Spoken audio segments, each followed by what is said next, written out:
Hello and welcome back to the Sideboard here at the Star City Games Invitational in Indianapolis, Indiana. My name is Ruben Bressler and I am joined by notable caster of Stoneforge Mystic, Joe Bernal. Hello. You haven't stopped casting Stoneforge Mystic since it was printed. Nope.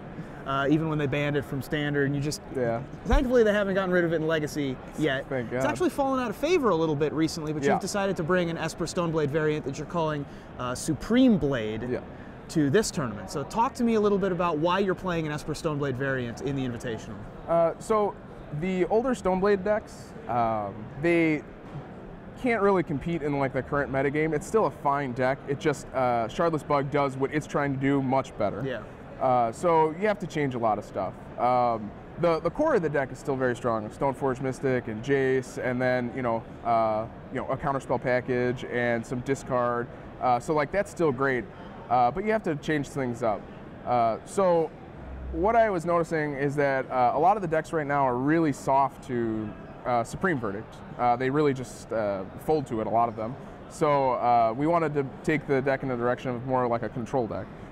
So what we did was we added 4 Supreme Verdicts to the deck, and suddenly like all the tempo matchups got like much better because you have this uncountable Wrath God. Right.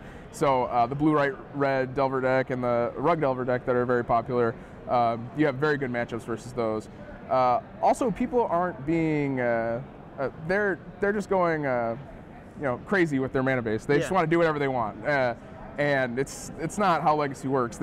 I mean the decks can win. Obviously, you don't have to tell me about trying to punish greedy mana bases. Yeah. Of course, we had Caleb in here with his 4-color mana base. Yeah. People are stretching into 4th and 5th colors all over the place. Yeah, you got to punish them. And this deck certainly is punishing that with one of my favorite cards, the one that I got a SCG Open Top 8 with, also another 3-mana enchantment.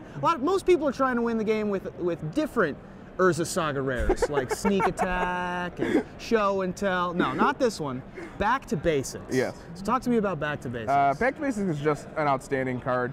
Originally I played this card in my board as like a 1-of with Enlightened Tutor before, and it was like pretty good, but I never really expanded on that. And then again, when I was like thinking about ways this deck could get better, I realized like this card is like very, very strong right now because of the mana bases. And I played around with like 1 or 2 main, and then eventually, like when I played against Goblins and Death and Taxes, and I really liked Back to Basics because it shut down their ports, and like they were getting greedy with their mana base too. Like Goblins was playing Plateau and stuff, and Cavern of Souls, so it was just outstanding versus almost every deck I played against. And I just went up to 3, and it became a Back to Basics deck. So it's actually. It feels like a true control deck in Legacy. It has some like old Stoneblade cards like Stoneforge Mystic, obviously, and some Lingering Souls, but those are really just like your cheap, efficient win conditions. It can really drag the game out for a long time, and it has inevitability. Yeah, a lot of the support structure has changed to be able to fight decks like Shardless Bug and Sneak and Show on different axes. Punishing the mana base is not really something that Esper Stoneblade is known for. No. And so something like Back to Basics is almost completely unexpected out of an Esper Stoneblade deck. If you see a Stoneforge Mystic, you're like, all right, I can just play out all my lands. Yeah, fetching down basics willy-nilly. And in this deck, because usually you only play like 1 or 2 Wastelands as your chief ways to punish that, but this deck certainly punishes way more than that. Yes. A couple other ways that you're really good at fighting Shardless Bug decks in particular is ways to deal with their targeted spells. Yes. So you have Negate in the main deck, which I don't think is a card that many people are expecting. Also a very good choice for this tournament because Blue-White-Red Control picked up in popularity, so you're able to counter things like, I don't know, Jace, Terminus if you need to, very unexpected large sorcery speed spells. And you also have Misdirection. Yes. Now Misdirection's a card that we've seen in a lot of sideboards, occasionally in the main deck. Talk to me about why you chose to go with Misdirection in the main deck.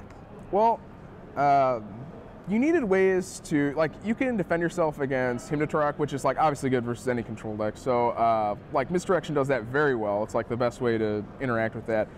Plus, like against Shardless, it's just insane. It does everything you want. It'll target yourself with Ancestral Visions. You can target Hymn to Torok, obviously, and then the most important one is actually Abrupt Decay.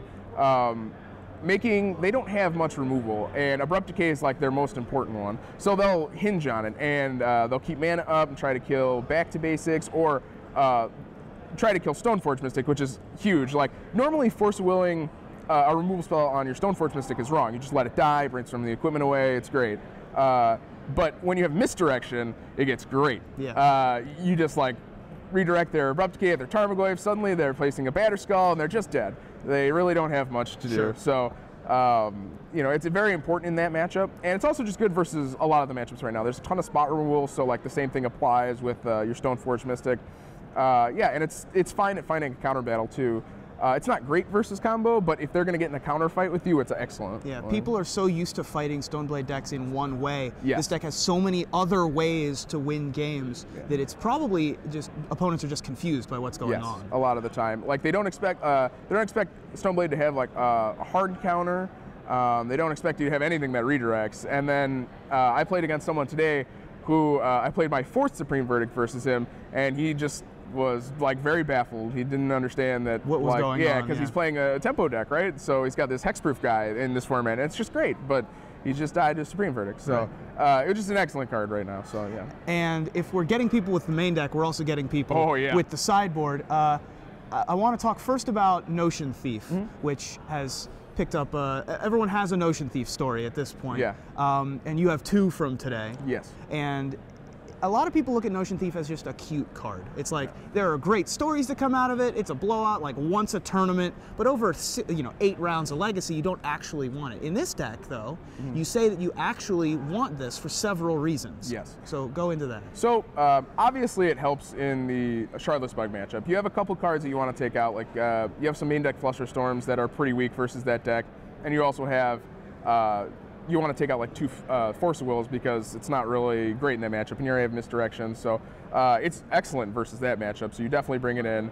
But the most important reason for it is against combo decks. So they hinge on their cantrips to sculpt the perfect hand versus you. So a lot of the times they just sit there because you're not doing anything. And like this Stoneforge Mystic is not really a threat versus them. Sometimes, like when you have like Sword of Feast and Famine, it can be, but usually they can just grind past that. So, or like when you tap out to play Stoneforge Mystic, they just combo you then. You give them an opening. Well, with Notion Thief, you don't have to do that. You just wait, and you can keep all your mana up for Negate and Flusterstorm the whole entire time, and get it to the end of their turn, and play it just like a Notion Thief. And suddenly, all their cantrips are turned off. Yeah. They just have like, they have to try and go off like the next turn, or like, they're going to get beaten down with this Notion Thief. Also, you could put it into play off of a Show and Tell, and if they put in Grizzlebrand, then they can't draw cards. Right. So now you can bounce it with Jace, Swords It, or Celestial Purge, which I have one on my board. So you have reasonable outs to Grizzlebrand if you drop in a Notion Thief. Right. So I did want to talk about the Celestial Purge. This was a Hydroblast until recently, or Red Elemental, or Blue Elemental Blast? It's flipped back and forth between the third Blue Elemental Blast and Celestial Purge. Yeah. But there's a couple of black permanents that you really want to be able to take care of, in addition to things like Sneak Attack. Yes. Specifically Liliana of the Veil.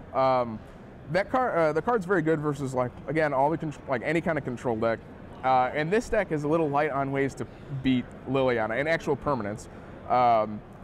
There's no Detention Spheres main deck, or no Needles, no Vindicate, nothing like that. So we have a couple ways in the board to deal with Liliana that are also good in other matchups. So Celestial Purge was a concession to that card because it's just so powerful. Sure. So, and in the matchups where they play Liliana of the Veil, they also have a lot of other permanents you can target. Dark Confidant, usually, or Deathrite Shaman. There are plenty of things that you can target with Celestial Purge. Absolutely, yeah. And, being a Brainstorm deck, you can have varied answers in the sideboard. Right. You also have a Pithing Needle that can answer several different things, again, like Deathrite Shaman in several different ways. So this deck looks like it's the next evolution of Stoneblade, because the way that it was currently fighting had the metagame had adapted to Stoneblade.